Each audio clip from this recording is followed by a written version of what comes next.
Hey, welcome back to the We Call BS podcast with my cohort in crime, Lydia Sugarman. I'm Andrew Deutsch with the Fankel Group, and Lydia's with Ventive. You got to check it out. And today we are going to call BS on excessive surveys that are mostly useless. Today, I got 6 surveys in my inbox from companies. One of them literally was a tiny clamp I bought at a big box retail store, wanting to know my experience in buying a little clamp. This is just a little thing that goes on a water heater to bond it. And somehow I'm going to spend 10 minutes going through a survey to tell them, I don't know. But what's interesting about it, besides the fact that, we're all getting all of these surveys, is what's the real purpose behind them? And is the data that they gather even useful? What do you think, Lydia? Um, do they even compile the data afterwards? I'm have a lot of doubts about that. I think it's just like somebody in marketing has said, "Oh, we need to do a survey.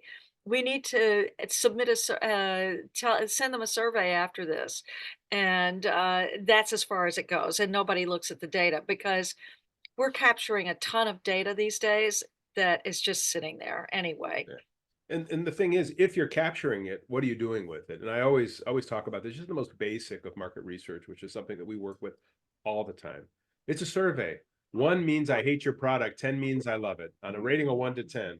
So if somebody were to rate it at a 5, does that mean that they liked it half as much as a 10? Because I've seen where people have come out and they say, well, our average customer approval is a 9.4. You go in and you look and there's ones and there's twos and a bunch of others.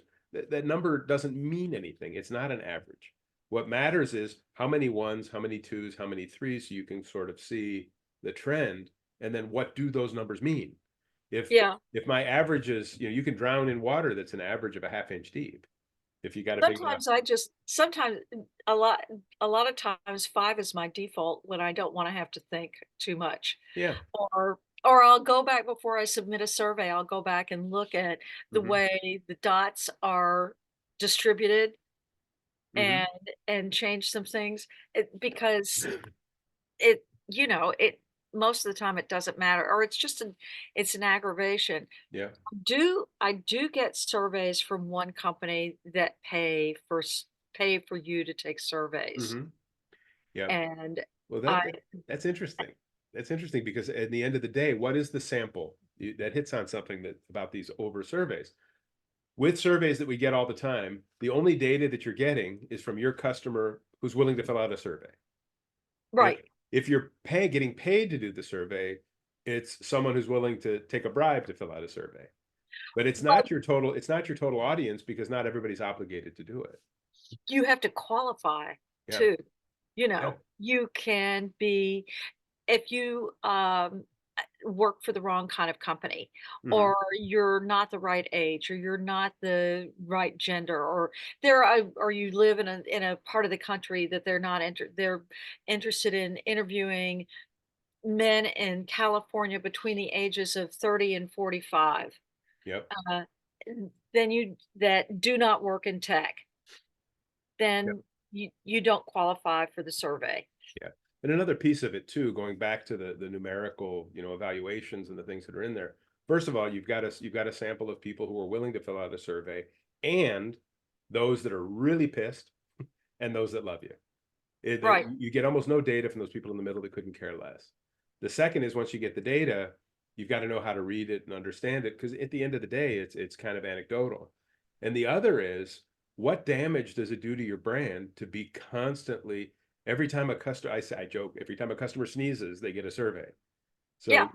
you stayed at a hotel, you want to evaluate everything about the hotel. And if you don't fill out the survey, they keep sending it again and again and again, flooding your box with it to make you go, well, you know what? I'm not going to stay at that hotel again because every time I do, I get a survey. I remember I was out on the road, 1 hotel a day for 10 days, and I was being inundated with 10 surveys that I wasn't going to fill out. But if I looked at it and if I blocked the survey, then I wouldn't be getting the information about my loyalty program account and all that other stuff. So,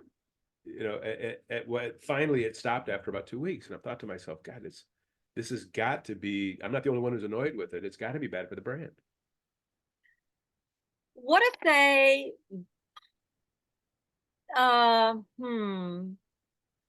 I was just about to say, what if they went back to paper so that when you're checking out, they can just give you like a half sheet paper with Hmm.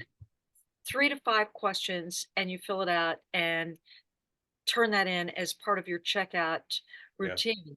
But that doesn't work because checkout is electronic for the Yeah. most part. I'm And wondering and if you who's could going to do read that. those and who's going to read it and put the data in the system? It too. Well, there's that. Yeah. Okay, so can they would that work? Would so you were getting the surveys and and emails Hmm. after the fact. Emails and texts. And Yeah, and text. But here's the other thing too is, you get to the end of the line at almost any store now, and they give you the receipt, and the employee circles a thing on there and says, if you fill out this survey, you can qualify for a prize, which of course I've never met anyone who ever got one of those prizes, but that's a whole other issue. And they're judged on whether people go home and fill out those surveys. There's an actual dark side of yeah. the survey business, which is punitive to the employees. So who Yeah, fills I out don't the want to. survey at the store? People who are pissed, or someone who's again. But the other side is like, for example, if you go to a car dealership and you buy a new car, at the end of the process, and this isn't all car dealerships, but most are in this, according to my friends who are in that business. If you don't fill out the survey about how you were treated at the dealership with all tens, it affects the commission of the salesperson. And if you say in the survey that the salesperson coached you on how to fill the survey, it hurts their commission. So if you buy a car and you don't fill out the survey, they get dinged. If you fill it out and it's not all tens, they get dinged. So at the end of the day, are they doing the survey That's so wrong. they That's pay just less? wrong. Yeah, I think so too.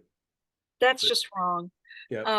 You know, yeah, I get you probably get plenty of these too. You get emails from companies that are wanting yeah, they want you to take their survey and they're very serious companies and it's like and you'll be eligible to for a $100 Amazon card and you're entered into this contest and it's like you know what? You want me to take time to fill out your survey? I want to get paid. I don't Mhm. want a chance to win your lousy $100 Amazon gift Mhm. certificate. Yeah. It's my time, the time that I'm going to take to fill out your survey. I would bill out at probably $100 or more. Yeah. I really think that, from if you want to get past it just being anecdotal data where, it's just random or based on like people who love you, people who hate you, or people who are pissed off enough to fill out, so whatever that is. If you really want quality data, you've got the information on the customer. A direct outreach costs more, but you can actually get the information from a wider sample Right. and be able to rely on that data. I'm a researcher. I mean, it's a major portion of what we do is researching markets and researching customer bases and stuff.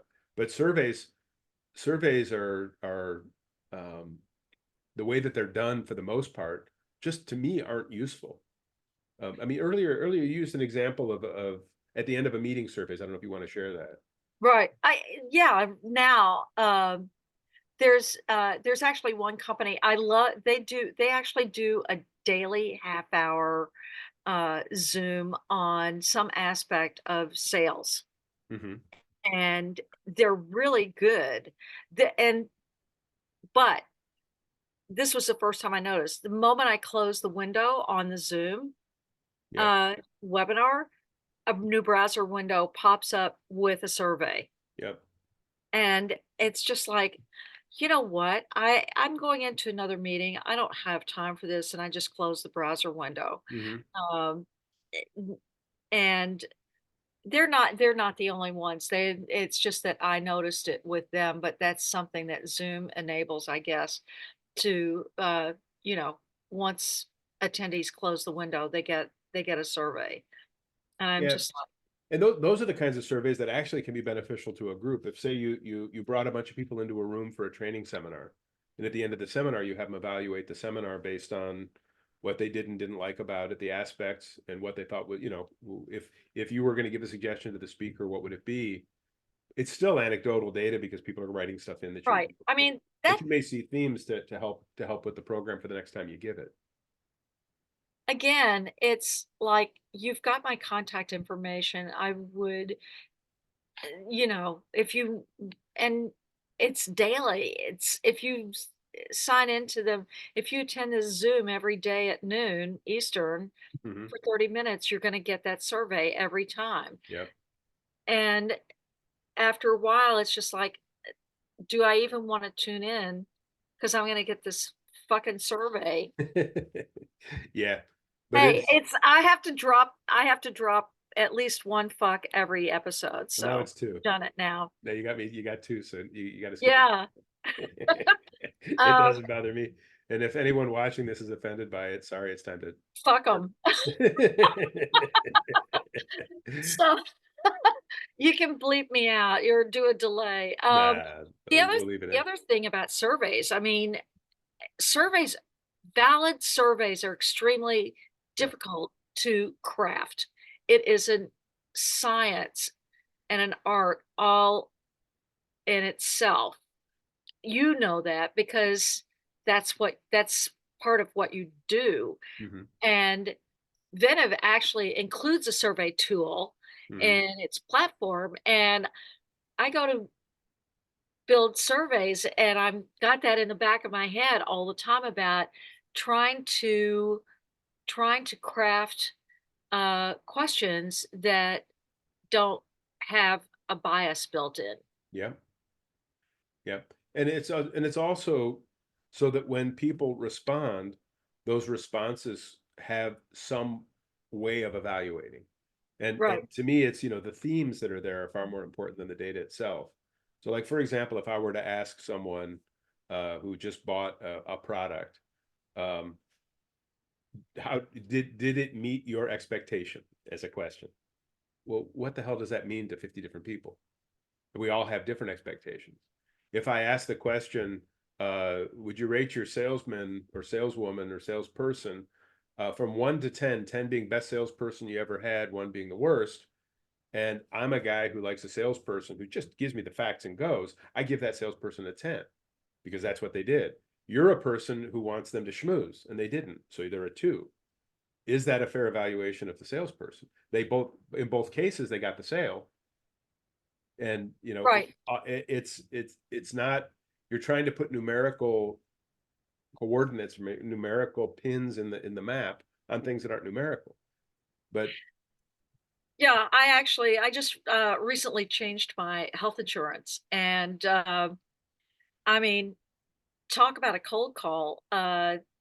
Well, it wasn't. I'd filled out a form online, and this guy actually had it printed out, but he came knocking on my door without an appointment.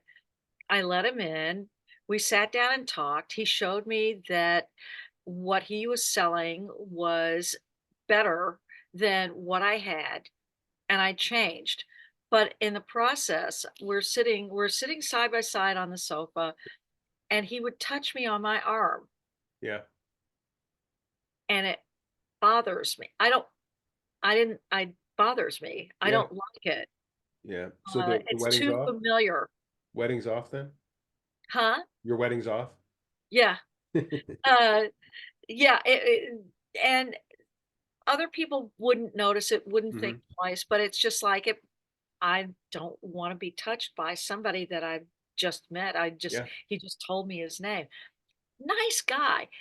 And I realized it was also cultural. Yeah. He's Italian American. They're touchy people, you know? But, yeah, I probably would have taken a point off for Hmm. that, even though I really like him Yeah. as as a knowledgeable as product knowledgeable salesperson. Hmm. Yeah, it's Anyway, again going back to the very core process of it is, when is it okay to ask your customer to fill out a survey?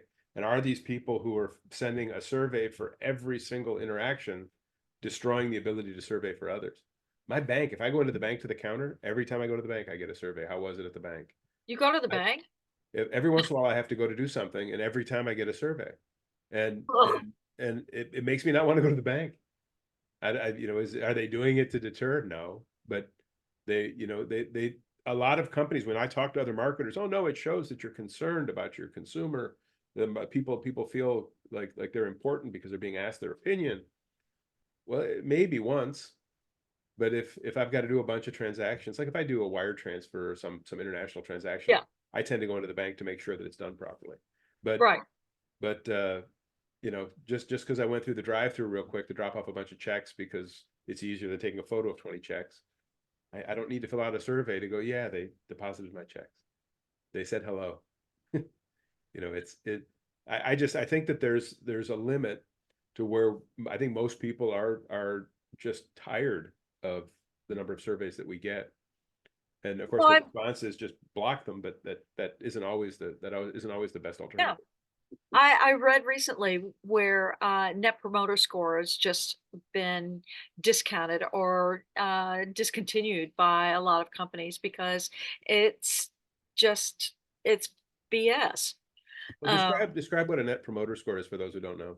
it's it's usually like in chats if you go online and there's a chat window and it's you get automated customer support or even you talk to a human via chat, there'll be a little pop-up survey at the end asking several questions about your experience with that chat, and that's net promoter score. Gotcha. Just so that we use in terms, make sure that everybody knows what the heck we're talking about. Well, oh yeah, I mean, a lot of these surveys that we get are run by net promoter score. It's Mhm. actually a company called that. I didn't uh, know it was a company. That's interesting. right. A bunch of Yes, man. creative people coming up with very creative names. Talk about right on the nose. I just thought, yeah, I just thought of something we can talk about next week, actually. The Well, don't. proliferation of acronyms for and the but we'll save that for next week, Yeah, actually. But I got to yeah, write it down. yeah. My favorite years ago with and then as a teaser for that, my favorite years ago when I used to work and I would have to send messages by telex from foreign Yeah, countries that were fax yeah, machines weren't around. Um, if I wanted to say see you, I wouldn't write it out because you paid per letter. I would write CYA. And I right. didn't know until years later that now it means cover your ass. So I would say see you to people, and they were like, what's he cautioning me about? So back So to surveys. Did you? So you said surveys are a part of what you all do at Fangle. How did you How did you learn or what did you study in order to create valid surveys? And how do you how do you run a valid survey? we typically don't do a survey unless we have access to the ability to get a proper sample group together. So most of the research that we do is more on the anecdotal side where we're looking for those themes. But if we are going to do a survey, we need to find that we can get exactly into the sample group that we want to survey, and somehow in a way that they feel like they're engaged. And then from there we move. So I studied. I mean, obviously back in undergrad, we had several parts of market research back then, and I've worked with great researchers over my career in all different parts of the world that I've Mhm. learned from some great mentors who do really good market research work. And some of what we do is kind of proprietary, so I don't really share that information because it's sort of our bread and butter. But most of the research that we'll do is direct interview with folks that want to that we know can get us into the information that we need related to our client, our market. So, Mhm. for example, we'll do an engagement with a company to figure out that what is your true value proposition, which we can survey for through research. So we'll ask them, for example, well, give me the top 10 customers, people that love you, have been with you for years, never consider a competitor. and then give me 10 people who use you off and on or as a second source or third source, and then give me 10 people that your company's pissed off and won't buy from you anymore. And then we will reach out on behalf of you to your top 10 customers. You'll introduce us. The ones in the middle will reach out on our own that we're calling because we're doing work for you. And the ones who hate you, we reach out as the Fenkel Group doing market research for a study. And we'll ask those questions about the market in general. And there's the way that we tailor those interviews, which can go off in different directions also sometimes, gets us that data that we can look at the themes of what's going on. Uh-huh. The people who use you all the time, they know why they do. The people who use you as a second source don't necessarily know, but we can get at that. And the ones who hate you will show us the failings that happened to them that didn't happen, at the other side. Interesting. So that's one of the methods that we'll use. Interesting. So they call them polls in politics, but Yeah. what they are just surveys. I'm just curious, without how valid do you think these polls are that we're inundated with on a daily basis? Well, the political polls, they've got a different bend that most business polls don't, in that there are people who are told by their political party to screw with the polls. And that's either side. It's not a one or another. So if say I like candidate Billy and he's running against Ricky, so that we're not getting into any kind of political Right. argument here, and I'm working with Billy, so maybe I want Susie, who's a challenger to Ricky, just to make it look like, there's a real challenger out there. So they call and or for example, if you're a member of party R or party D, and someone calls you and says, "Hey, I'm doing research. What are you registered as?" and you say the opposite, and then promote the candidate that's losing to screw with the one who's winning. So if like for example, in today's political poll, just as an example, so if I'm a Republican and someone calls me and the Democrat candidate there's two people in the race, and I want to screw with it, I'll say, yes, I'm a Democrat and I support the one who's the weak one, to scare the other one. And there's Yeah. organizations that get people to do this when the polling happens, which screws with it. That's one issue. The other issue with the poll is most people who answer polls are the ones that are willing. So if I Yeah. get a political call, and I'm in the middle of something, my response is, don't call me again. And I'm an active voter, so they don't get my data. They're getting, and a lot of times they'll get people who answer the polls that aren't voters. They'll lie about, oh yeah, I vote in every election, but I never do, and then they pick some. So that's why there's such a large margin of error in political polls these days, because they know Well, that the folks aren't yeah. accessible. Who I answers their phone when it says, when it doesn't come up in your thing that you know who it is? I can't think of his name, but his company is 538. And when he was with the New York Times, his research was really on target with the ultimate results. Mm-hmm. Now, most of the time, you can count on him being wrong in his Yeah, predictions. yeah. Without going And into then the details. there's, I can't think, there's a I think it's a Catholic university in upstate New York that is recognized, for doing all of this political research. And I'm just wondering, well, they're a Catholic university. They must, Do they have their a bias? their results have got to be more valid, more, I can depend on that to be more accurate. Yeah, I don't know that I would feel the same way about it. If you're of a political or religious ilk, maybe you bend the information. Right. But Well, the what I'm Michigan. saying is the sources, Mhm. I think we might tend I we might tend to give more weight to research results, survey results, poll results as uh, based on who's done the work. Yeah.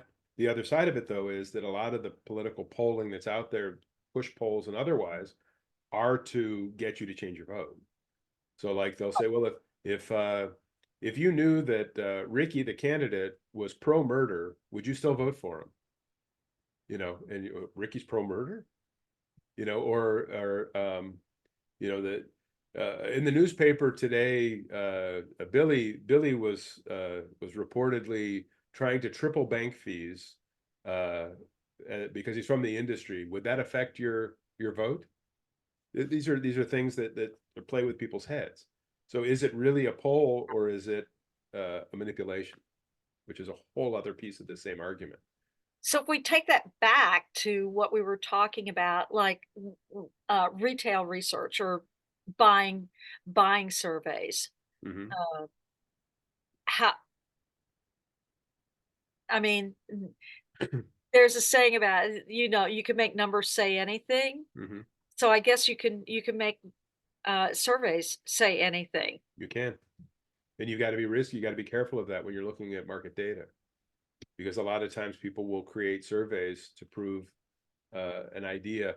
This is something in product development that happens all the time, and it drives me nuts. Someone will tell me, "Oh no, the market, this and that." And I, well, how did you do the research? And you find out it's a sample group of 100 people or 90 people or less, and it was people they knew. How do you know? Yeah, I used the example years ago of a kid that I met after giving a lecture at a graduate school for international business, and he wanted to go to market with this hair gel from another country. And I said, well, how do you know that it's different than the one I wear it? Everybody tells me my hair looks great. That was his research. When I Yeah. wear that hair gel, people tell me how great my hair looks. So I'm ready to go in business. It's Years ago, yeah, yeah. years ago, I did it was really it was really fascinating. It was a like a half day, Saturday morning, uh, course on how to design a mobile app. Hmm. And, uh, the guy teaching it is recognized as an authority. He's written several books on UX. Greg Noodleman is his name, and, he had you come to class with Post-it notepads, the little square Yep, ones, yep. and then the larger ones, and you, storyboarded your mobile app, using Post-its, Hmm. and then the next step was to take your Post-it pad, the little one that replicate or the one that would replicate phone, of the size of a phone, and go to a Starbucks or whatever, someplace where people are standing in line and waiting to get their Hmm. order or to give their order and offer to, buy their coffee if they would flip through your mobile app and give you feedback. Hmm. So you Yep. got, I mean, hey, in Palo Alto, it's gonna be a pretty, homogeneous. It can be a fairly homogeneous group of people standing in line to get coffee, but they also could understand, Hmm. a mobile app diagrammed out on Post-it notes. Yeah. Uh, but it was getting out of the building and talking to people, which is anecdotal market research and the most informal kind of survey you could do. Yeah. And again, to find people who would be the proper market, who your target would be for that app to run through it, would be Yeah. even more valuable information. Unless you're trying to figure out who you can convert to someone who would want to use it from someone who's never used an app. So there's a lot of different ways to look at it. But Well, it you know, depended on the store you went to, yeah, the time of day and the takeout store that you would go to, you yeah, know, and you would get different audiences, and it was really interesting. It was gut check to walk up to strangers and say, ask them to do it, but yeah. Yeah, at the end of the day, I am pro survey, pro research. I mean, it's what we do. But you've always got to keep in mind, kind of wrapping up the thought, if you don't want to be seen as the company or the person who's just excessively beating people over the head with surveys, you want to get to people who make up a fair sample of what's there. You want them to recognize that you actually do care about their opinion because you want to make their life better by providing them with whatever that survey is leading to, that's going to improve their service, their life, whatever it is. And you want it to be, short enough and concise enough that there's no part of it that feels like you're just wasting people's time. Yeah, I always heard the rule of thumb is no more than 10 questions.